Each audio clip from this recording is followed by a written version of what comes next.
Uau!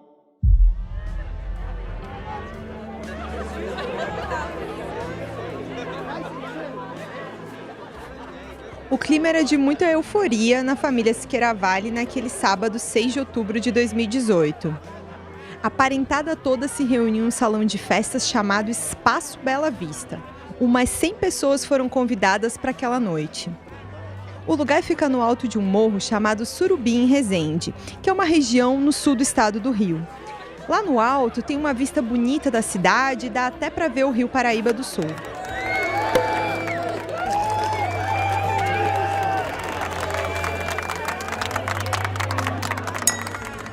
A festa era para comemorar o casamento do irmão mais novo da Ana Cristina Schiaravali. Ela é a segunda mulher do presidente Jair Bolsonaro, mãe do 04, o Jair Renan.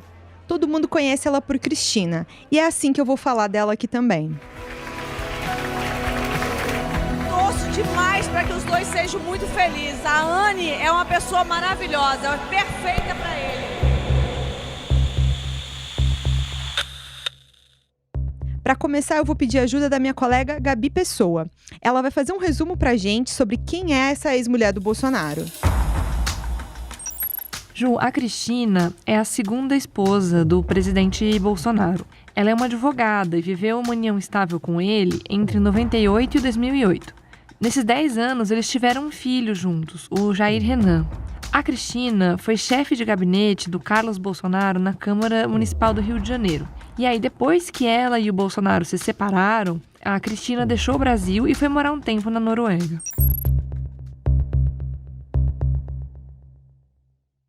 Além de tudo isso que a Gabi falou, a Cristina é uma espécie de peça-chave de toda essa história que envolve os gabinetes da família Bolsonaro.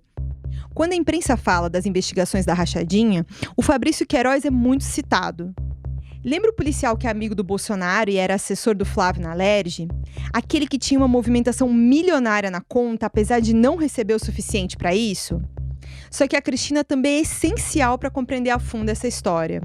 Ela estava lá antes do Queiroz sequer ser funcionário da família Bolsonaro. Um episódio nessa festa de casamento que eu estava contando para você agora há pouco mostra muito bem esse papel da Cristina.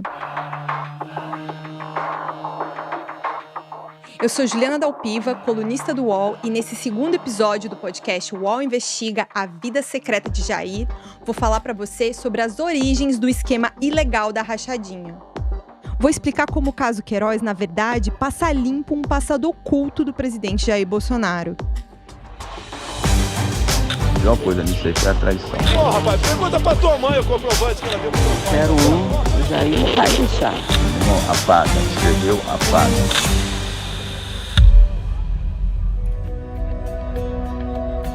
Nós desejamos prosperidade e abundância para o casal.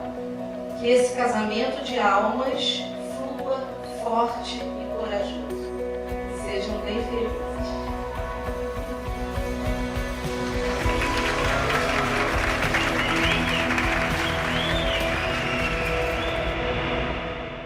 Esses aplausos e o clima festivo que você ouviu são da festa de casamento do irmão mais novo da Cristina, o André. Como eu falei antes, essa festa foi em outubro de 2018, um dia antes do primeiro turno da eleição presidencial.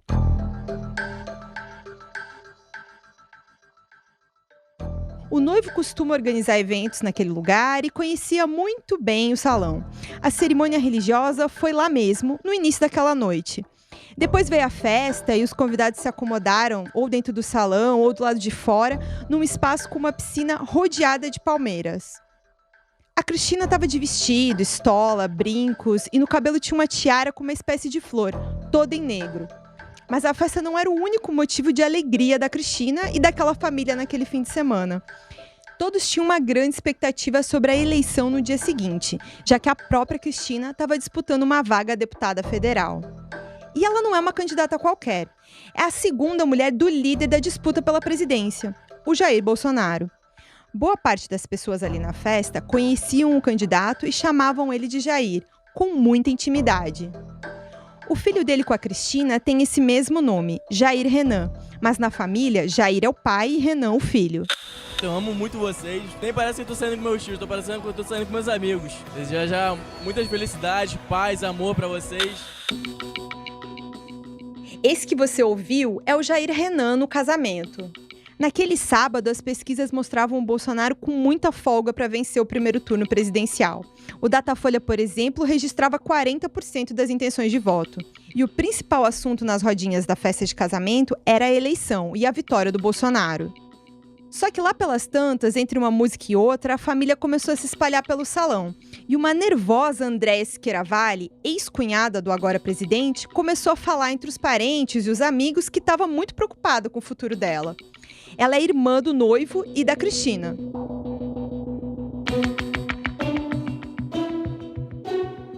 Desde 98, a Andréia aparecia nas listas dos funcionários da família Bolsonaro. Só que ela nunca trabalhou. Sempre foi aquilo que a gente chama de funcionária fantasma. A Andréia é fisiculturista, aquele atleta que disputa campeonatos para comparar o desenvolvimento dos músculos. E para competir forte, ela chega a malhar 3 vezes ao dia. Mas os concursos não pagavam todas as contas. E ela contava mesmo era com uma mesada que recebia como assessora fantasma do Flávio Bolsonaro. Naquele dia da festa, ela foi com um vestido de alças todo colorido, estava de cabelo comprido, solto e nessa época tingido de preto. Mal terminou a cerimônia, ela começou a desabafar sobre as preocupações com algumas pessoas que estavam ali na festa. Quando a gente estava preparando esse podcast, eu e a minha colega Amanda Rossi conversamos com 2 pessoas que estavam naquele casamento. Essa pessoa disse que a Andréia reclamou que tinha muita gente da imprensa no pé dela. E a Andréia também estava angustiada sobre como ia ficar a situação financeira dela depois da eleição. Depois eu falei com uma outra pessoa que estava nessa festa e consegui umas gravações da Andréia falando disso. Porque assim, eu procurei Cristina, procurei o tio, todo mundo para me ajudar. Liguei lá pro gabinete do Flávio para todo mundo me falar o que eu teria que fazer, que eu fiquei com medo de complicar as coisas para eles, né? Ainda pensei neles ainda. E depois ela continuou contando sobre o medo e o valor que ela tinha que devolver todo mês. Aí na hora que eu tava aí, que eu tava fornecendo também, e ele também estava me ajudando, lógico, e eu também tava, porque eu ficava com 1.000 e pouco e ele ficava com 7.000 reais. Então assim, né, não vem o caso, eu ajudei, ele ajudou, beleza, certo ou errado, já foi, não tem jeito de voltar atrás. Vamos prestar bem atenção no que ela está dizendo. A Andréia contou que procurou a Cristina, a irmã dela, e ligou no gabinete do Flávio, que é o Flávio Bolsonaro. A Andréia disse que não queria complicar as coisas para eles. E de que coisas que ela estava falando? A preocupação era sobre a mesada de R$1.000 que ela ficava e os 7.000 que ela devolvia todo mês. Não posso contar para você quem gravou essa conversa, porque eu preciso proteger o sigilo dessa pessoa. Esse caso, como eu já falei para você, gera muito medo nas pessoas. Por isso é tão difícil fazer com que alguém fale disso. Há 2 anos eu tento falar com a Andréia. Já fiz algumas tentativas. Fui em Resende, no interior do Rio, e em Guarapari, no Espírito Santo, sempre atrás dela. Mas ela nunca quis conversar. E na última vez ela até me escorraçou. Foi mais ou menos assim. Eu não sou obrigada a dar entrevista pra você. Se você continuar incomodando meus amigos... Eu não importunei! Eu tô no meu direito. Você foi na minha casa, você foi dentro da minha academia, você começou a ficar incomodando a pizzaria, servindo os meus amigos. Eu não tô te incomodando, calma. Eu te deixo em paz. Não precisa gritar comigo, não. Como você ouviu, eu tentei falar com a Andréia, mas ela não quis e ficou muito irritada quando me viu conversando com os vizinhos. Agora, do que será que a Andréia tem tanto medo? É que ela sabe demais. Vou mostrar para você mais uma gravação que eu consegui. Esse áudio também é de um período próximo ao casamento que eu te contei antes. A Cristina falou para mim, se o Jair não deixar usar o nome dele por bem, eu vou usar por mal. Então, quer dizer, ou ela fez chantagem com ele para poder usar o nome dele, né? Porque a menina lá, a secretária, ela falou que ela saiu lá do gabinete depois que conversou com o Jair, chorando. Como você ouviu a Andréia contar, o clima entre a Cristina e o Bolsonaro era, digamos, azedo naqueles dias. A separação entre 2007 e 2008 foi um Deus nos acuda e terminou em um processo na justiça para dividir os bens e discutir a guarda do filho do casal. Daí que a Cristina chocou familiares e amigos na eleição de 2018, quando se apresentou como Cristina Bolsonaro para concorrer a deputada. O espanto vinha do fato de que ela nunca teve o sobrenome do ex-marido, mas principalmente porque a briga entre os dois foi muito feia, e eles mal se falam até hoje. Quem conhecia a Cristina achou que ela estava se aproveitando da popularidade do ex. E a estratégia de colar nele nem adiantou, porque ela não conseguiu se eleger. Mas para você entender a separação, a briga e essa tentativa dela de se reaproximar do Bolsonaro, eu vou começar do início. E acho que o bom mesmo é você ouvir a própria Cristina falando do ex-marido. O bom que foi a grande paixão da minha vida, né? Que hoje em dia eu tô muito bem casada e eu acho que ele também. Mas qual foi, assim, uma coisa que te chamou a atenção, que te fez apaixonar pelo presidente? Eu achava ele lindo, né? Lindo, dinâmico, né? Pulso forte. Eu fiz essa entrevista com a Cristina por telefone em janeiro desse ano. Ela estava fazendo as malas para voltar para Brasília depois de 20 anos. O que ela me contou é que ela queria ficar mais perto do filho, o Renan, que está lá desde que o Bolsonaro assumiu a presidência. Eu já tinha tentado entrevistar a Cristina outras vezes, mas ela nunca estava muito afim de conversa. Naquele dia, talvez para anunciar a mudança, ela se abriu e a gente falou até do casamento. Eu perguntei o que tinha sido mais marcante no relacionamento dela com o Bolsonaro. E a Cristina respondeu assim: Minha querida, isso vai ser uma surpresa no livro que eu estou escrevendo. você está escrevendo um livro, é? Ele está em projeto ainda. Eu vou contar o antes, durante e o depois. Do casamento? Isso. Mas dá um gostinho. Do sei, de quando vocês se conheceram. Não posso, é segredo. Já me pediram isso e eu não falei. Quantas páginas? Você já escreveu alguma coisa? Não, estou escrevendo ainda, mas vai ser um livro, né? Um livro, eu acho que no mínimo 150, 200 páginas vai ter. E título, você já tem? Não tenho ainda. Você vai aproveitar esse tempo lá aí em Brasília para fazer? Eu uso todo o tempo que eu tenho, entendeu? Disponível, né? Você já está escrevendo, então? Já comecei. Você vai contar sobre o que te marcou quando você conheceu o Bolsonaro? O que foi a principal coisa que te marcou nesse livro? Vou contar tudo, o ruim e o bom. Mas enquanto ela não termina esse livro, eu vou contar para você o que eu sei sobre a história do casal.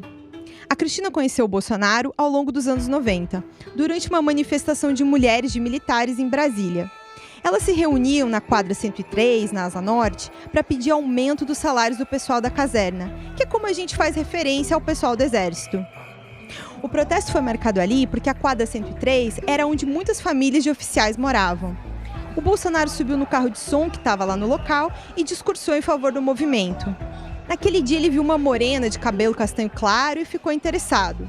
Ele soube que ela trabalhava no Congresso como assessora parlamentar de outro deputado. Naquela época, a Cristina era casada com um outro capitão da reserva.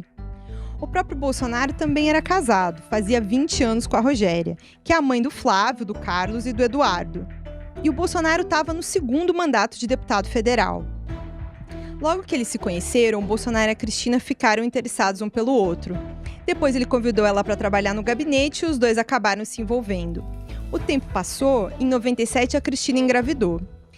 Em abril do ano seguinte nasceu o Jair Renan. Os dois terminaram os seus casamentos, mas não ficaram juntos imediatamente. Foram alguns altos e baixos nesse início. O Bolsonaro nem reconheceu o filho logo no nascimento. Chegou a fazer um teste de DNA. A primeira certidão de nascimento do menino nem tinha o nome do pai. Depois de um tempo, o casal se entendeu. E o Bolsonaro reconheceu o filho e eles passaram a viver juntos. Naquele 98, o Bolsonaro se elegeu para o seu terceiro mandato a deputado federal e teve que conquistar a família da nova companheira. Os Siqueira Vale não aprovavam a relação dos dois, nem os filhos dele gostavam da madrasta. Mas o tempo é sempre bom para acalmar os ânimos, e aos poucos as coisas foram se ajeitando. Um pouco antes de morar com a Cristina, em 97, o Bolsonaro comprou um apartamento na região do Maracanã, perto do estádio, lá na zona norte do Rio. Era tudo que o Bolsonaro tinha depois de 20 anos trabalhando, uma parte como capitão no Exército e outra como deputado federal. E foi nesse apartamento no Maracanã que os dois começaram a viver juntos.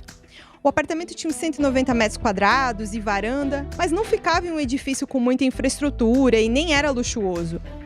Nesse período, o Bolsonaro também comprou uma casa de praia simples na vila histórica de Mambucaba, em Angra dos Reis. Essa casa é uma espécie de xodó do Bolsonaro. E quem conta isso é a própria Cristina. Todo final de semana a gente tinha que ir pra Mambucaba, né? É umas historinhas bobas, né? Mas são divertidas até, né? Mas era ele que queria ir pra Mambucaba? nós queríamos, né? Que era o descanso que a gente tinha a Vila Histórica de Mambucaba. Uhum. Você, ele, os filhos, Eduardo, Carlos, provavelmente. Sim, também? Todo mundo ia uma van, né? Tinha uma van, né? Que a gente chamava campanha, e nessa van, e às vezes os meninos chamavam os amigos, e a casa era muito grande, né? Mas simples e grande, né? E a gente falava, e tinha lá no andar de cima, né? Tinha alguns beliches, né? Para ocupar bastante gente, né? E os meninos levavam, era uma festa, a gente gostava demais. A casa em Mambucaba é de fato um lugar cheio de histórias de família. Uma pessoa que passou um fim de semana lá com o casal conta um inusitado episódio em 99. Quando os convidados chegaram, a Cristina recebeu todo mundo e começou a mostrar a casa. Pouco depois chegou o Bolsonaro, bem daquele jeito que a gente conhece. Ele estava só de sunga e tinha uma pistola pendurada nela. O Bolsonaro cumprimentou as pessoas e em seguida mostrou uma pistola que estava em cima do móvel da TV. Depois guiou as visitas até a cozinha e mostrou mais uma arma que estava em cima da geladeira. Quando ele terminou o tour, ele se explicou. Disse que estava recebendo ameaças depois de uma entrevista. Olha o que o Bolsonaro disse no programa Câmara Aberta da TV Bandeirantes. Através do voto, você não vai mudar nada nesse país. Tá? Nada, absolutamente nada. Você só vai mudar, infelizmente, quando um dia nós partimos para uma guerra civil aqui dentro. Né? E fazendo um trabalho que o regime militar não fez. Matamos 30 mil. Começando com o FHC. Não deixar pra fora, não. Matando. O Bolsonaro então falou para suas visitas: se acontecer algo, você já sabe o que fazer. Como quem diz, pega a arma e resolve. Mas o que ele começa a resolver mesmo é a vida da família da Cristina. E é assim, com essa ajuda, que os Siqueira Vale aceitam um novo relacionamento.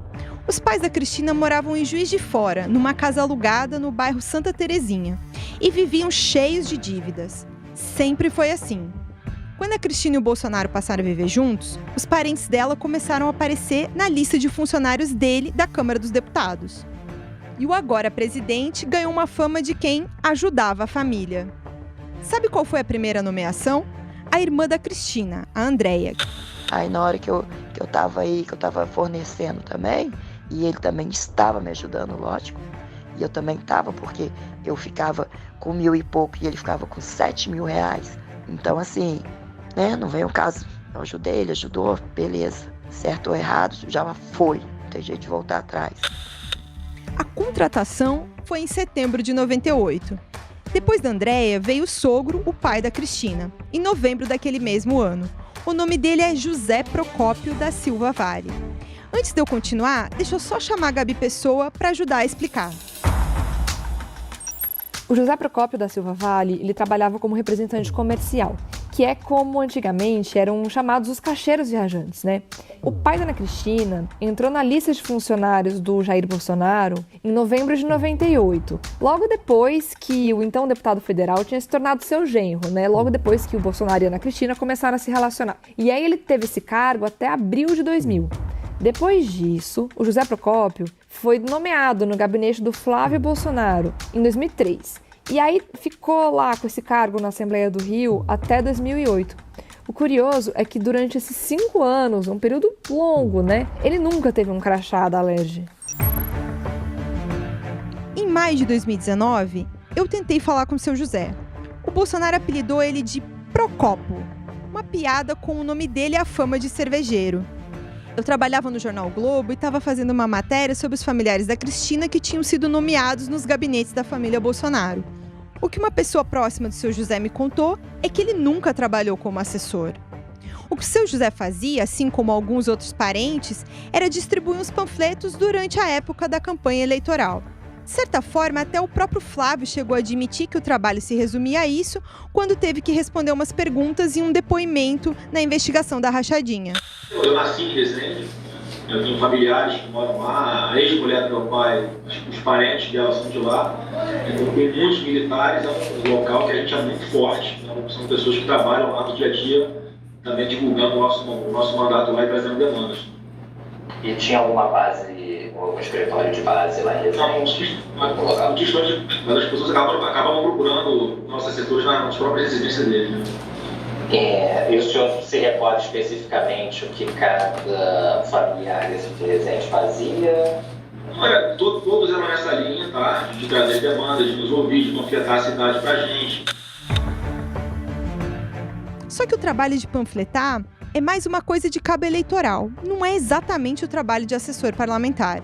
E isso não é a mesma coisa. O assessor nem pode fazer o papel de cabo eleitoral. E eleição só tem de 4 em 4 anos. Resumindo, o que tinham me contado era que o seu José era um funcionário fantasma.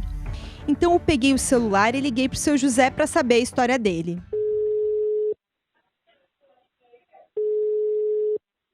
Alô? Sim, quer falar com quem? Com o seu José? É ele mesmo. Seu José, meu nome é Juliana, tudo bem? Ah, tudo bem. Seu José, o senhor trabalhou pro deputado Flávio? Olha, por favor, eu não tenho nada a declarar nesse momento, tá bom? Por favor, não queira falar nada. Eu só queria perguntar uma pergunta. Quero... É que assim, a LEG não tem nenhum registro do seu trabalho lá. Me desculpa, tá? Mas eu não tenho nada a dizer, nada a declarar, tá? Mas o senhor trabalhou? Falou. O senhor trabalhou pro deputado? Nada a declarar. Obrigado, tchau. Alô? Alô, seu José? Alô? Eu trabalhei pro Jair. Nada a declarar, acabou. Você viu que o seu José não quis muita conversa. Logo que eu me apresentei, ele desligou. Mas o seu José deu azar. Quer dizer, ele pensou que desligou, mas a ligação continuou. Eu até demorei para entender e fiquei repetindo o nome dele, mas o seu José não ouvia. E eu continuei escutando. É um pouco ruim o áudio, mas dá para entender. Não, eu trabalhei lá no senhor recebimento de algum dinheiro, claro.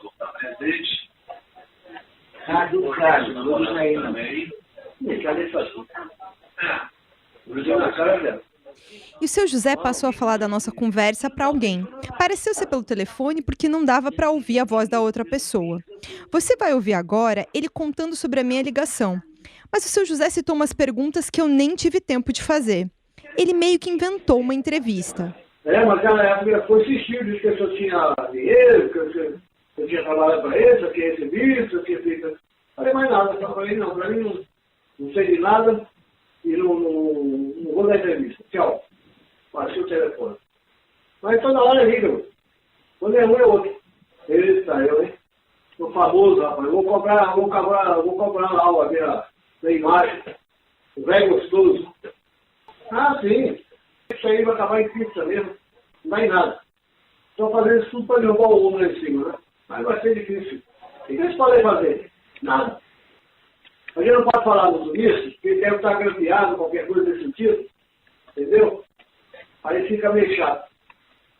Mas a gente eu vou tranquilo. Eu já falei para a Cristina, falei para a Cristina, falei, ó, não vamos falar antes do tempo. Talvez não aconteça nada. Vamos ver. E se tiver que chamar, eu vou lá e falo que eu tenho que falar, ué. Mas nada. Pior quando pôr na cadeia lá junto com o Lula. Eu vou tomar umas cachaçinhas com ele lá.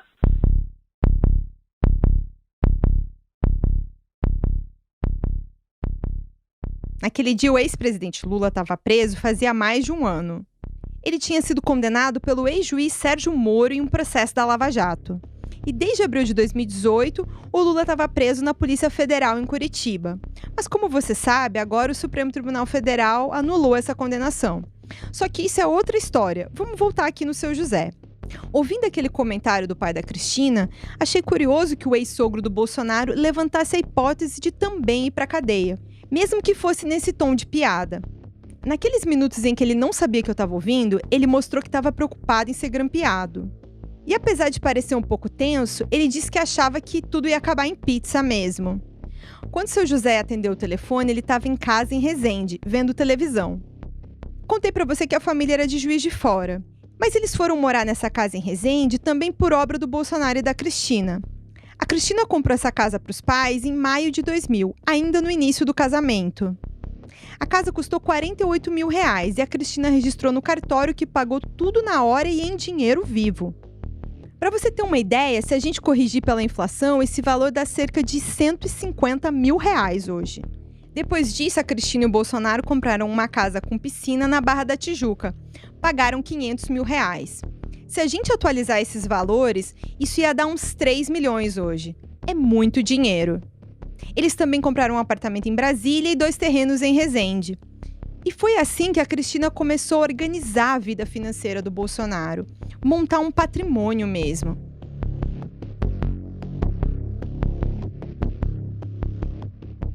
O UOL Investiga volta já. O podcast UOL News traz para você as principais notícias do dia. Aqui a gente fala de política, esporte, entretenimento, de cidades, do mundo e de muitos outros assuntos. É aquilo que mais importa e de um jeito rápido, para encaixar na sua rotina. O podcast UOL News traz um resumo do programa completo, que você acompanha também em vídeo no YouTube e no UOL, para você saber aquilo que precisa e também ouvir a opinião do nosso time de colunistas, no seu tocador preferido de podcast ou assistente de voz.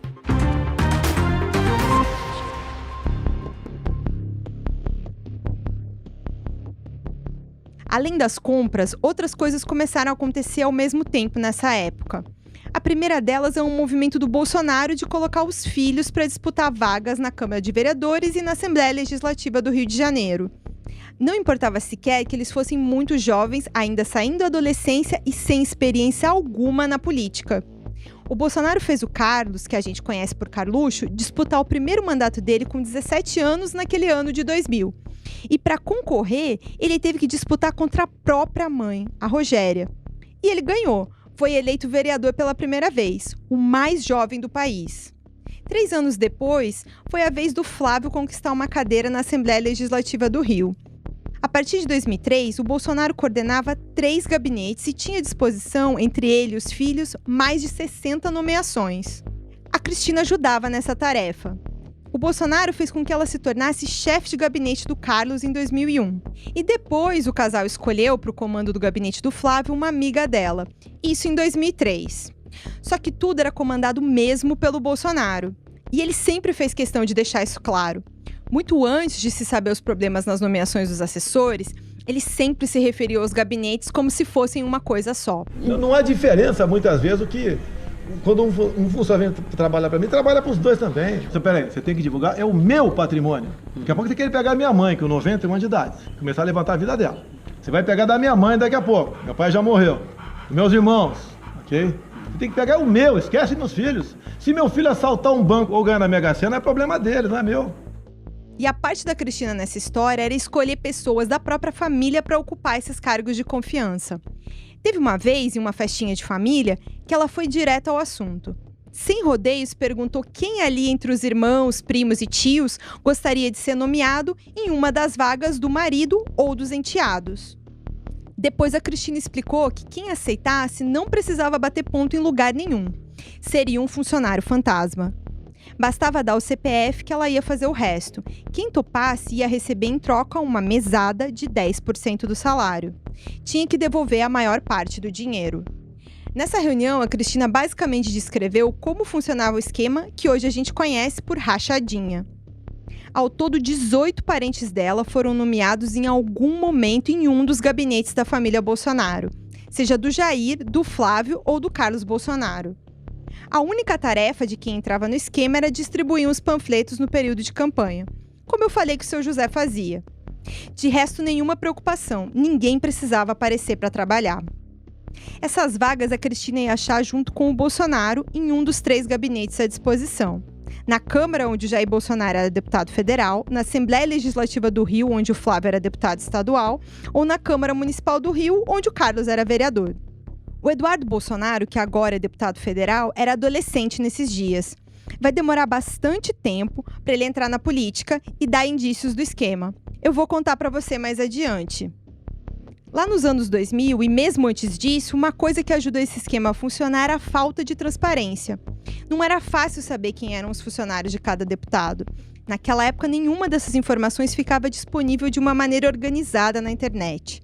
O único jeito de saber as nomeações de cada deputado era ler o Diário Oficial todo dia. Aliás, na Alerj, na Câmara Municipal, ainda é assim até hoje. Há 20 anos, o Bolsonaro podia sonhar em ser presidente, mas era uma realidade distante.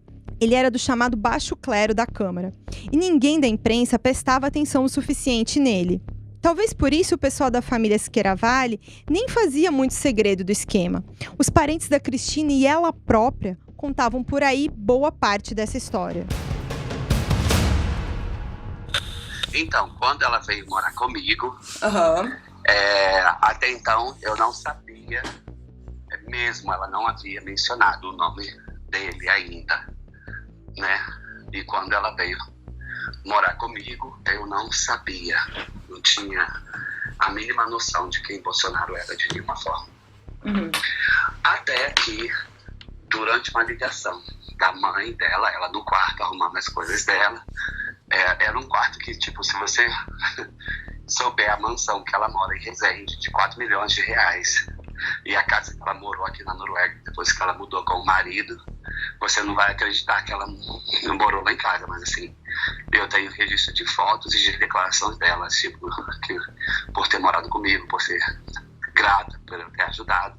Então a mãe dela ligou e a mãe dela perguntou para ela durante a conversa por que ela não voltava para o Brasil, por que ela não voltava para o Jair. E ela falou que não, que ela não iria voltar, que era para a mãe dela parar, porque ela estava finalmente conseguindo ter paz na vida dela e que ela não estava nem um pouco interessada de falar do Jair, muito menos do Brasil. Diante da mãe dela falar, fazer uma crítica à minha sexualidade, eu ouvi ela assim, você ouviu minha mãe, desculpa. Minha mãe cabeça quadrada, mas ela puxa saco do Jair. Porque eu e ele, nós levávamos a nossa família nas costas. Todos foram laranja, entendeu? Foram essa a palavra. Esse que nós ouvimos agora é o Fernando Xavier. E eu vou pedir para a Gabi Pessoa explicar quem ele é. O Fernando Xavier, Ju, é um enfermeiro brasileiro que mora na Noruega há vários anos. Bom, lembra que quando a Ana Cristina se separou do Bolsonaro, ela saiu do Brasil, foi embora e foi morar onde? Na Noruega. E foi lá que ela e o Fernando se conheceram e se tornaram grandes amigos, super amigos. A Cristina foi morar no apartamento do Fernando e eles dividiram esse apartamento lá por mais de um ano. E depois de algum tempo, a Ana Cristina acabou se casando com um norueguês chamado Jan Breimonf. Não sei se meu norueguês está em dia. E a Ana Cristina e o Fernando Xavier continuaram se falando mesmo depois que ela voltou ao Brasil. Eles foram amigos até um pouco tempo atrás, mais ou menos. Eu avancei um pouco no tempo, mas agora eu vou explicar. Você ouviu o Fernando contando sobre um dia em que ele presenciou uma ligação entre a Cristina e a mãe dela. Ele está contando aqui sobre um período em que a Cristina morou com ele em Oslo, na Noruega. Ela voltou para o Brasil em 2014, mas o Fernando continua morando lá até hoje.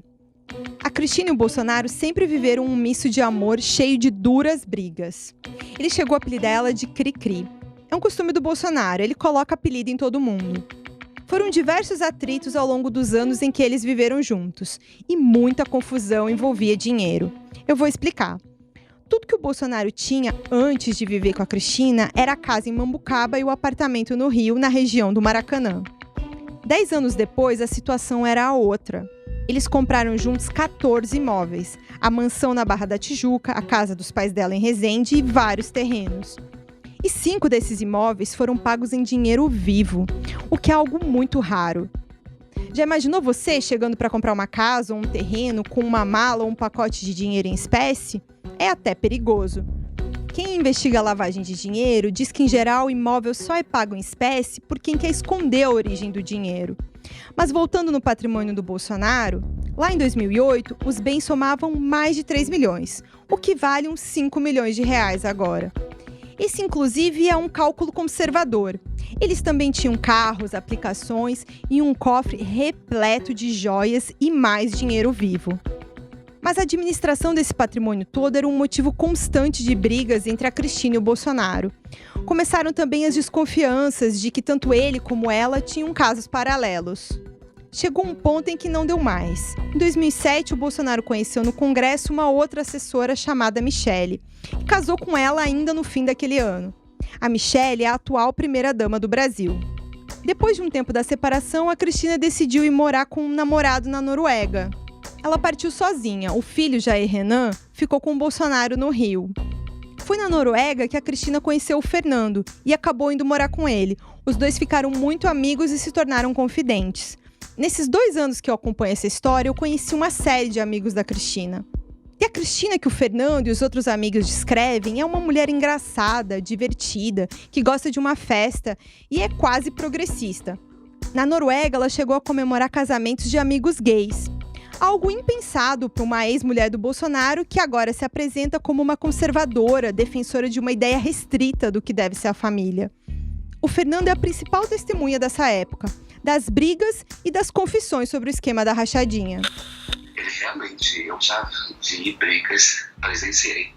Ela ligar, o filho ligar para falar com a mãe, ela ia pegar o telefone dela, desligar o telefone aos prantos dele, tipo assim, excomungar. Ela de falar com ela de maneiras grosseiras. Então ela meio que tinha medo mesmo, porque ela me falou que ela havia entregado todos eles nos gabinetes. Entendeu? Mas ela me falou que eles todos foram laranja. Isso eu lembro. Laranja de devolver dinheiro. Claro, né? Porque laranja é para devolver dinheiro. É só você entrega o nome mais. Eles levaram uma comissão com isso. Porque ela, inclusive, foi ela e o Jair, inclusive, que deram a casa dos pais. E a avó, que ela era muito afim. Eu lembro que ela era muito agarrada da avó. A avó faleceu. Quando o Fernando conheceu a Cristina, logo que ela chegou na Noruega, ela contava o dinheiro para pagar as contas. Uma realidade bem diferente da vida que ela tinha no Brasil. Foi aí que ela chegou a trabalhar de babá. A Cristina dizia que o dinheiro dela estava bloqueado no processo de separação do Bolsonaro. E ela também contava uma história sobre um cofre. Em 26 de outubro de 2007, ela foi até uma agência do Banco do Brasil onde ela tinha um cofre fazia uns 2 anos. Quando ela chegou, a chave dela não abriu o cofre e teve que chamar um chaveiro para conseguir abrir a caixa. Quem viu a cena conta que a Cristina já estava furiosa e tudo piorou depois que a caixa foi aberta e ela viu que ela estava vazia. Ela começou a acusar o Bolsonaro de ter levado as coisas dela e até registrou um boletim de ocorrência sobre o sumiço dos pertences. Inclusive processou o Banco do Brasil. Na delegacia, ela contou o que tinha lá dentro do cofre. Eram 200 mil reais em espécie, 600 mil em joias e outros 30 mil dólares. Dava mais de 1,5 milhão. Ficou tudo registrado na 5ª Delegacia de Polícia do Rio de Janeiro. Como o casamento entre a Cristina e o Bolsonaro nunca foi de papel passado no cartório, a separação e a divisão dos bens foi parar na 1ª Vara de Família do Tribunal de Justiça do Rio. Lá ela começou a cobrar uma boa pensão e contou que o Bolsonaro tinha uma próspera condição financeira e uma renda de 100 mil reais. Só que o salário bruto do Bolsonaro na Câmara era de quase 27 mil e ele ganhava mais 8.600 como militar da reserva. Isso dá uns 36 mil reais. Ela não explicou de onde vinha o restante. Com a separação, ela deixou o cargo dela no gabinete do Carlos em 2008. Então, quando chegou na Noruega, a Cristina estava realmente com pouco dinheiro. Nem o conteúdo do cofre ela tinha conseguido recuperar. O tempo foi passando e o Bolsonaro e a Cristina não se entendiam. Entre idas e vindas, em 2011, ela voltou ao Brasil para ver o filho e tentar resolver a separação na justiça. Só que a Cristina seguia insatisfeita com os termos da divisão de bens e eles não chegaram no acordo. E quando a Cristina foi embora, em julho de 2011, decidiu levar o filho junto com ela. Fez um passaporte novo para ele com a primeira certidão de nascimento do menino, na qual não constava o nome do Bolsonaro.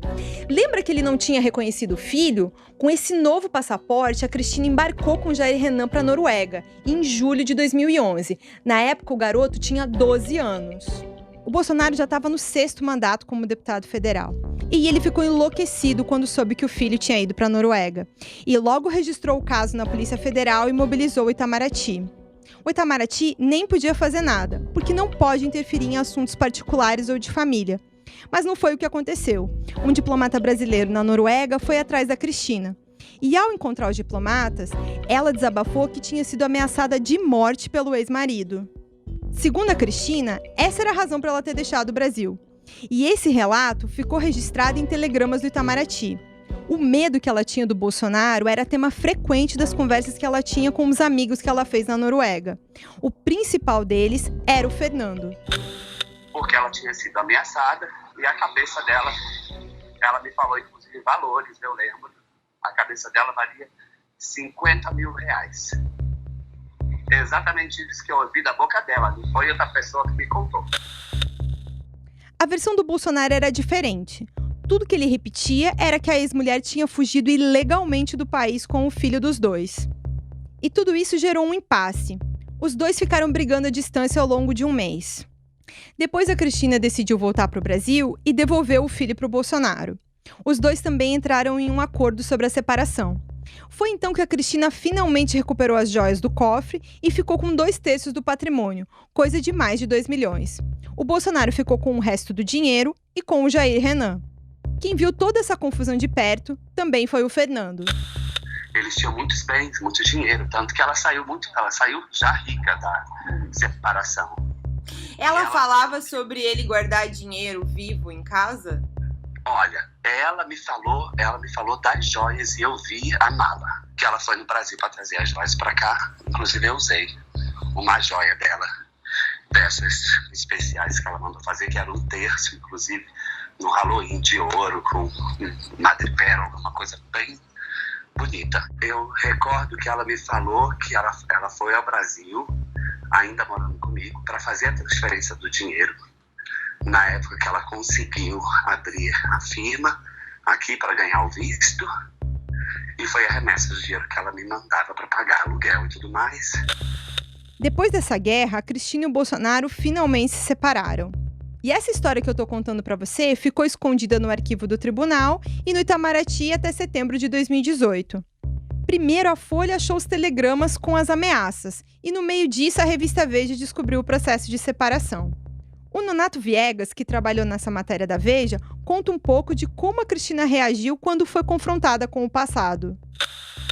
Quando ela topou falar em ON, ela sentiu um pouco ali da responsabilidade e aí passou a ser econômica nas palavras, né? A gente até reproduz na matéria o diálogo em determinado momento. Perguntei sobre o comportamento agressivo e explosivo do então deputado, né? Ela dizia que era porque estava magoada. Quando eu perguntei sobre os 100 mil reais e sobre o roubo, ela disse que preferia não dizer de onde vinha esse dinheiro, não deixava claro por que ela não foi atrás, porque a justiça investigou, a polícia investigou o roubo.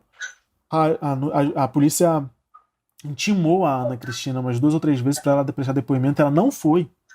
Só que ela, se você aperta, ela às vezes dá umas dicas assim, eu não entendo muito bem o motivo, mas ela dá umas dicas e depois retrocede. Bom, eu tenho minhas teorias por que ela faz isso, porque eu acho que ela não é ingênua. Então, por exemplo, do roubo, ela disse, não, a gente tem um acordo. Eu dizia, que acordo? Aí ela, eu prefiro não dizer. Como assim tem um acordo de não investigar o roubo do cofre? É 1,5 milhão que estava lá, né?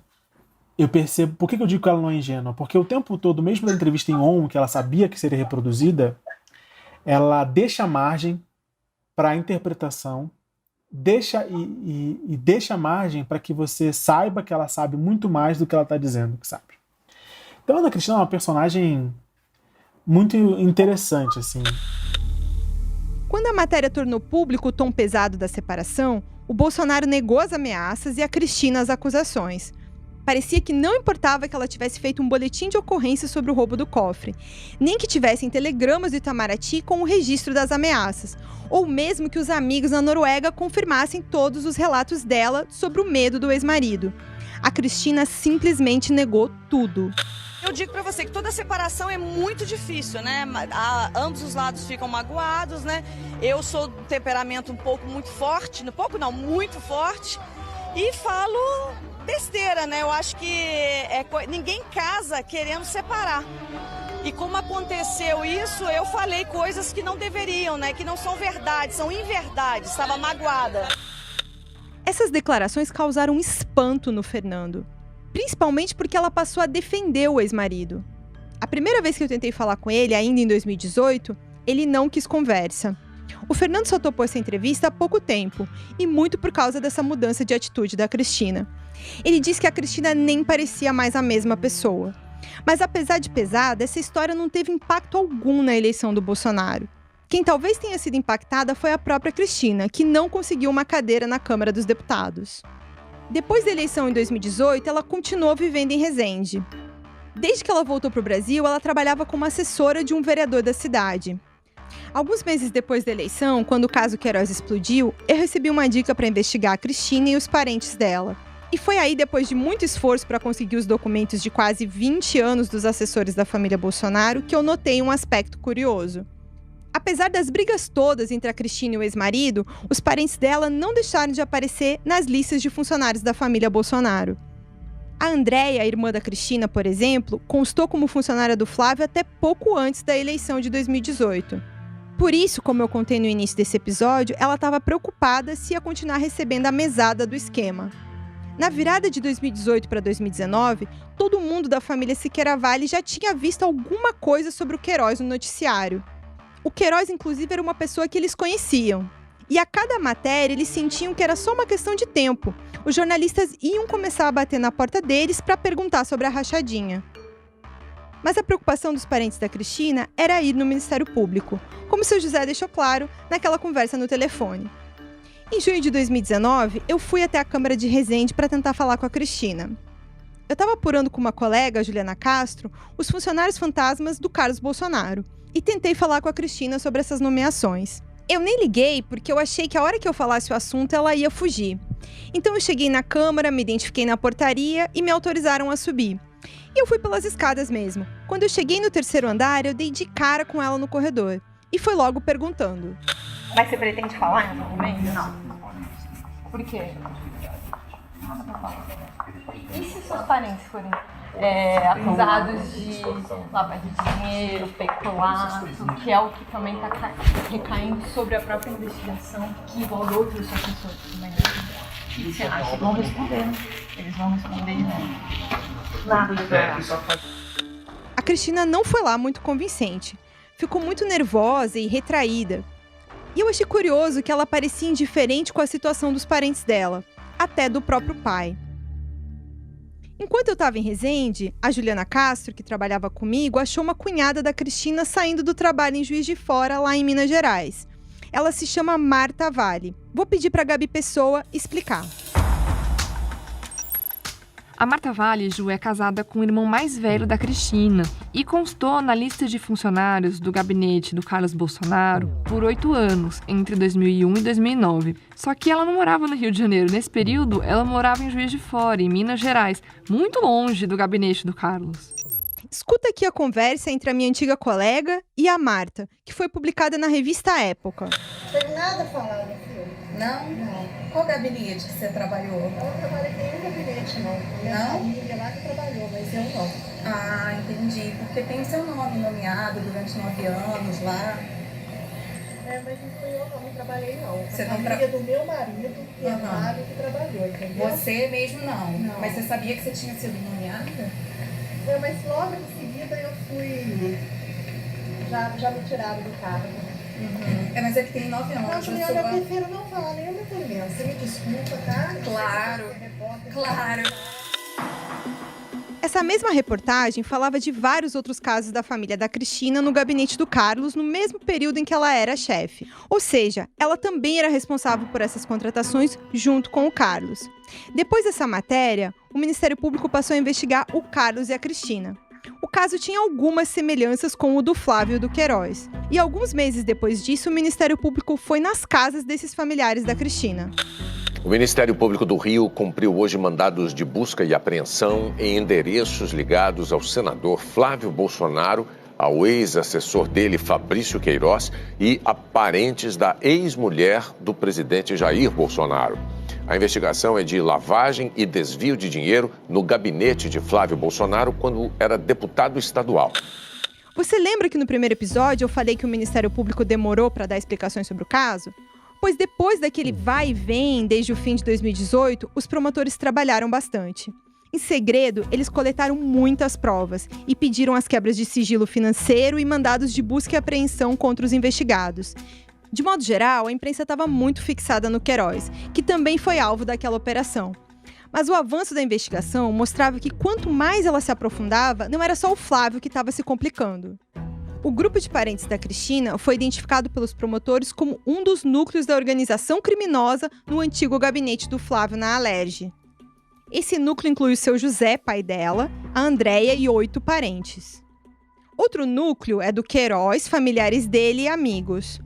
Mais do que funcionários do Flávio, o que os dois grupos têm em comum é a proximidade com o Bolsonaro. Quando a Cristina se separou do Bolsonaro em 2008, ela deixou de administrar a vida financeira dele. Saiu também a antiga amiga dela que trabalhava para o Flávio. E o Queiroz assumiu um cargo de confiança no lugar. E tudo continuou. Quando a família Bolsonaro ganhou destaque, eles tentaram fazer uma limpeza para eliminar evidências dessa história, antes e depois da eleição de 2018. O Queiroz dizia aos contatos como que era para fazer. E todas as pessoas que eu falo, eu sempre falo, meu irmão, apaga, escreveu, apaga. Mas não tem como apagar tudo. No próximo episódio, vou mostrar para você os bastidores, as brigas e as confusões da família do Queiroz e essa relação deles com o Bolsonaro. E você vai ouvir pela primeira vez o Queiroz e a família dele falando da preocupação do próprio Bolsonaro sobre essa história da rachadinha. É que ainda não caiu a ficha dele, que agora voltar para a política, voltar para o que ele fazia tão cedo, esquece aí, bota anos para ele voltar. Até porque o 01, né, o Jair não vai deixar. Fica comigo que vem mais por aí.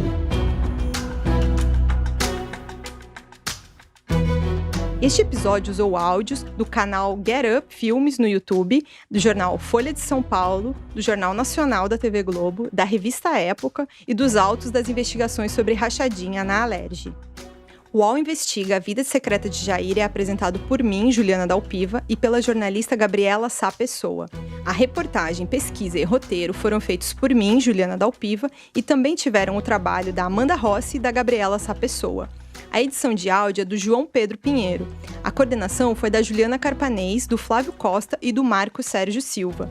O projeto também contou com Alexandre Gimenez e Antoine Morel, gerentes de conteúdo, e Murilo Garavello, diretor de conteúdo do UOL. Agradecimentos a Cláudia Cotes.